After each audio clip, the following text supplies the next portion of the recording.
अब हम अपने प्रसंग पर आते हैं कि वो परमात्मा अपने गुणानुसार, अपने जो लीला करता उसके अनुसार पुण्यात्माओं को मिलते हैं। आदरणीय धर्मदास साहिब जी को मिले, जैसे दास जी ने आधा दर्जन पुण्यात्माओं के शुभ नाम आपके रूबरू किए।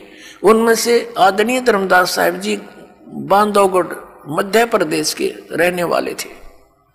बहुत बड़े सेठ थे, एक रूपदास नाम के गुरु बना रखे थे, और जैसा भी ज्ञान इन शंकराचार्य जियों ने हमें दे रखा है उसके आधार से श्री राम, श्री कृष्ण, विष्णु और शंकर भगवान को सर्वेश्वर महेश्वर मानकर पूजा किया करते थे। एकादशी का व्रत और 68 तीर्थों पर जाना अनिवार्य बता रखा था।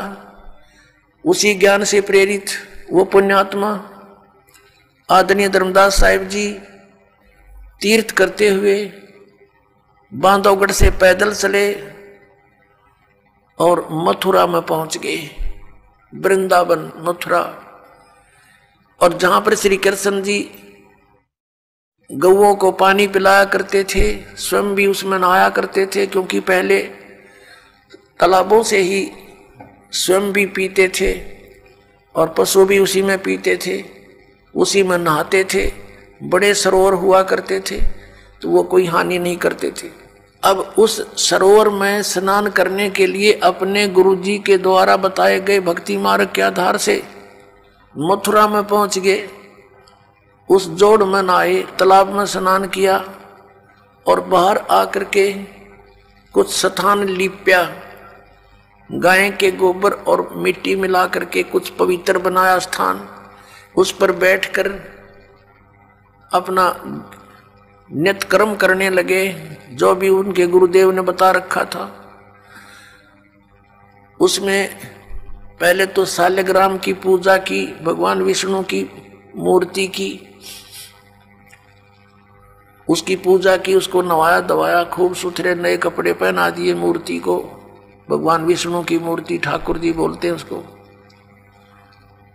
और फिर गीता जी का पाठ करने लगे। उसी समय परमात्मा एक जिंदा महात्मा का रूप बनाकर, जैसा आप जी ने अभी ऋग्वेद मंडल नंबर 9 सूक्त 1 मंत्र 8 और 9 में 8 में आपने पढ़ा कि उस परमात्मा को उग्र गतियां प्रेरणा करती हैं, यानी ऐसी उग्र स्थिति बन जाती हैं कि हाहाकार मच जाती है, धर्म की हानि होती है, सभी व्यक्ति नास्तिकता की ओर अग्रसर हो रहे होते हैं। उस समय परमात्मा एक सुंदर शरीर यानी एक भासमान शरीर को प्राप्त होता है और वहां आकर के वो ज्ञान प्राप्त कराता है।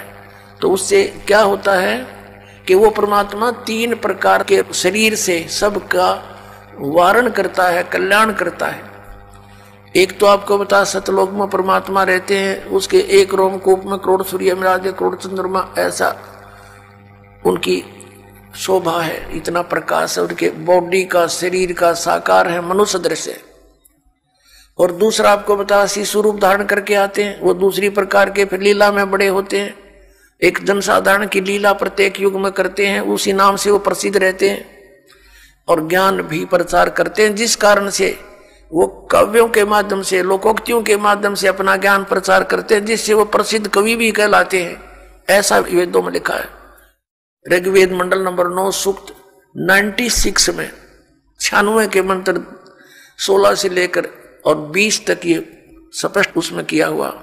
समय के अभाव से आज दास आपको नहीं दिखा सका, फिर कभी दिखाएंगे। और तीसरे प्रकार का ये है कि वो एक कभी भी प्रकट हो जाते हैं, साधु रूप बना लेते हैं, संत जैसी वेशभूषा बनाकर, जिसको लोग ज्यादा प्रभावित होते हैं, जिससे उस रूप में जाकर प्रकट हो जाते हैं। फिर उनको कैसे डील करते हैं?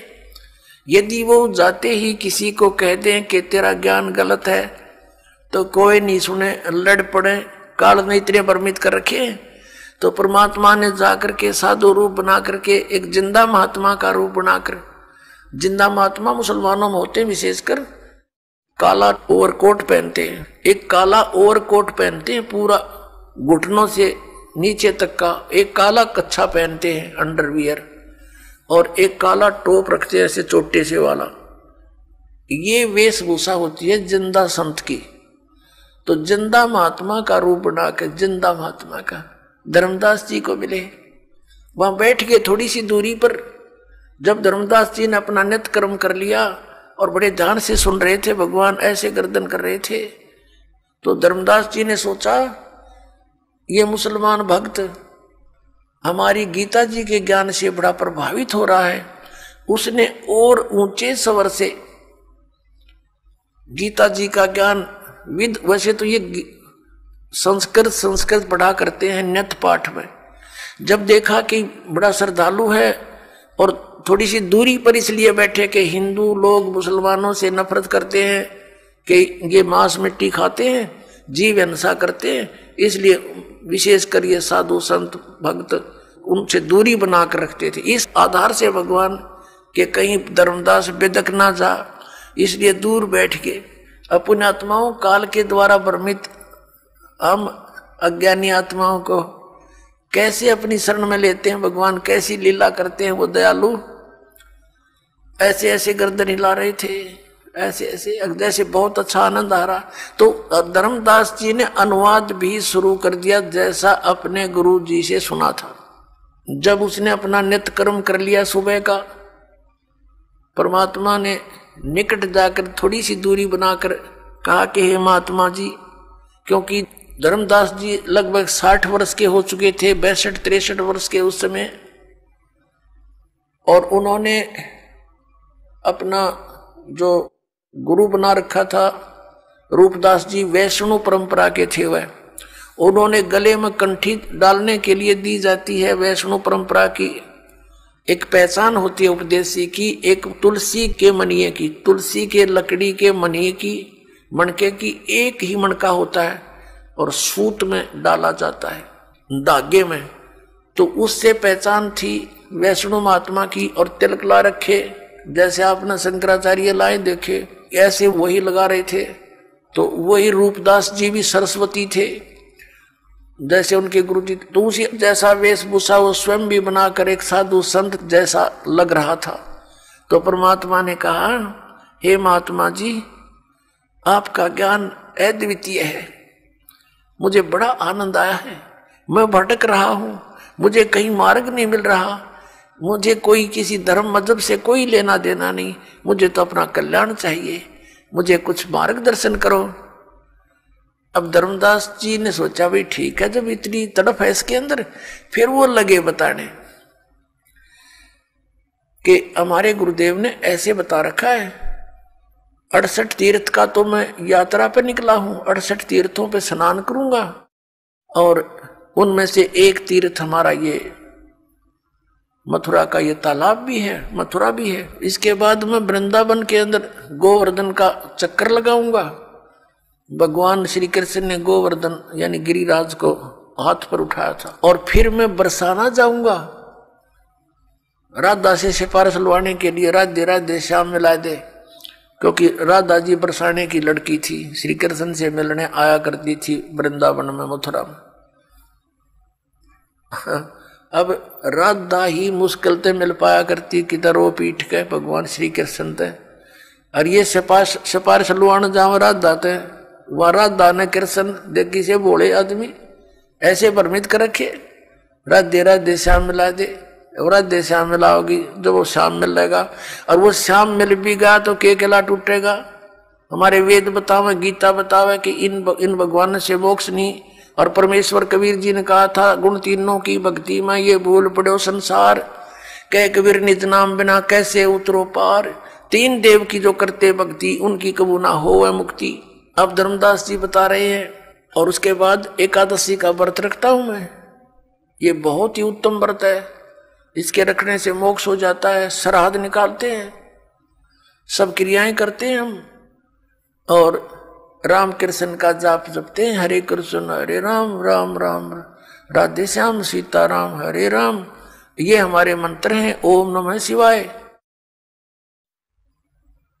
अब परमात्मा ने जब उसने सारा कुछ कह लिया तब कहा कि हे महात्मा जी, मेरा उद्धार करो, दीक्षा दे दो मुझे, आप मुझे अपना शिष्य बना लो, और मेरी कुछ जिज्ञासा है, मेरे कुछ शंका का कुछ समाधान भी चाहता हूं। तो धर्मदास जी ने कहा कि देखो जी, अंशेष नहीं बना सकता मैं, क्योंकि ऐसे शिष्य बनाना पाप होता है, क्योंकि मुझे आदेश नहीं है। और मेरे गुरुजी हैं रूपदास जी, उनके पास चलो, मैं आपको दीक्षा दिला दूंगा। तो परमात्मा ने कहा ठीक है, आप ऐसे ही करना, पर मेरी कुछ शंका का समाधान कर दो ताकि मुझे विश्वास और मैं चलूं आपके साथ। अब बोलो बोलो। तब परमात्मा ने कहा कि आप जी ने, आप ज्ञान बता रहे हो कि ब्रह्मा विष्णु महेश अजरो अमर है, इनकी जन्म मृत्यु नहीं होता, और शंकर और विष्णु जी ये सुप्रीम पावर है, यही सर्वशक्तिमान है। और आप ये भी कह रहे हो कि गीता जी का ज्ञान श्री कृष्ण जी ने दिया, और श्री कृष्ण इज विष्णु। बिल्कुल ठीक है, क्योंकि ज्ञान सुना है उसने सारा कुछ, उसके बाद परमात्मा बोले, ठीक है। और आप कहते हो कि विष्णु जी सुप्रीम गॉड हैं, सबसे उत्तम परमात्मा है। ये बिल्कुल सही है, ऐसा ही लिखा है। तो परमात्मा ने कहा कि गीता जी का ज्ञान किसने बोला? श्री कृष्ण जी ने। ठीक है, आप पढ़ रहे थे अभी, आप अभी पढ़ रहे थे आपकी गीता जी में, इसमें लिखा है कि अर्जुन तेरे और मेरे बहुत जन्म हो चुके, तू नहीं जानता मैं जानता हूं। तो ये अविनाशी कैसे हुए आपके भगवान जिसने दिया गीता जी का ज्ञान? पुणात्माओं, श्रीमद् भगवद गीता अध्याय नंबर 2 के श्लोक 12 में, श्रीमद् भगवद गीता अध्याय नंबर 4 के श्लोक 5 और 9 में, अध्याय नंबर 10 श्लोक 2 में गीता ज्ञानदाता स्वीकारता है कि मेरे जन्म और मृत्यु होते हैं, अर्जुन तेरे भी होते हैं, मेरे भी होते हैं। तो इससे सिद्ध हुआ कि अविनाशी कहाँ हुआ? नाशवान है। अभी आप कह रहे हो कि 18वें अध्याय के 62वें श्लोक में आप पढ़ रहे थे, क्योंकि धर्मदास जी ने मोटे मोटे यानी मेन से श्लोक बोले, परमात्मा की दया होती है, उसने वही श्लोक बुलवा दिए जो उसकी आंख खोल सके थे। तो परमात्मा ने कहा कि अभी आपने गीता जी में बताया कि हे अर्जुन 18वें अध्याय के 62वें श्लोक में प्रमाण है, तो सर्वभाव से उस परमेश्वर की शरण में जा, उसकी कृपा से तू परम शांति को, सनातन परम धाम को प्राप्त होगा। तो वो भगवान कौन है? और गीता जी अध्याय नंबर 15 के श्लोक 4 में कहा कि तत्वदर्शी संत की प्राप्ति के उपरांत परमेश्वर के उस परम पद की खोज करनी चाहिए, जहां जाने के बाद साधक फिर लौटकर संसार में कभी नहीं आते। और जिस परमेश्वर ने सारे ब्रह्मांडों की रचना की है, केवल उसी की भक्ति करो। आपका भगवान गीता ज्ञानदाता ये कह रहा है, गीता ज्ञानदाता तो कह रहा है कि उसकी भक्ति करो। वो कौन है मुझे वो बता दो, बस फिर मैं आपके गुरु का चेला। अब धर्मदास की तो आंखें फूल गई, सब भूल गया, कोई जवाब नहीं, बेबाक हो गया, गूंगा और बहरा हो गया, सुन्न हो गया काफी देर तक। यूं क्या कही भाई, सच्चाई बिल्कुल सारी। फिर क्या सोचता, क्या कहता है? उसने सोचा बात तो बिगड़ गई, क्योंकि मन काल है और सत्य से परिचित होकर भी ये नहीं स्वीकारने देता, ये पक्का जाल है। अब धर्मदास ने विषय बदल दिया, कहने लगा हम वैष्णव साधु हैं, हम जीव हिंसा नहीं करते, हम तो तुम्हारे जैसे शूद्र को निकट भी नहीं बैठने देते, तो क्या बातें बना रहा है, और हम कोई जीव हिंसा नहीं करते। अब उसने देख लिया धर्मदास जी ने कि ये मुसलमान है और ये मांस खाते हैं, तो ये एक टोंट कस दिया कि हम जीव हिंसा नहीं करते हैं और हम किसी का बुरा नहीं करते, हम ऐसे ऐसे अपने लाग्या बढ़ाई करने। अब परमात्मा ने देख लिया काल ना हल्ला इसके अंदर तक गया नहीं, अंदर ही विद्वान है अभी तो परमात्मा अंतर ध्यान हो गए, एकदम अदृश्य हो गए। जब सामने से अदृश्य हो जा आदमी, कलेजा हिल जा आदमी का दूसरे का, वो एकदम स्तब्ध हो गया, पसीने आ गए धर्मदास जी के। और सोचा अब ये तो कोई फरिश्ता था, कोई देवता था, कोई सिद्ध पुरुष था, और कितनी अच्छी बातें कह रहा था, सारी सच्ची। मतलब बड़ा निकम्मा। देख, हो सकता है भगवान हो, कहते हैं ना जाने परमात्मा किस वेश में आ जाता है। ये पुरानी कहा था पुणात्मा।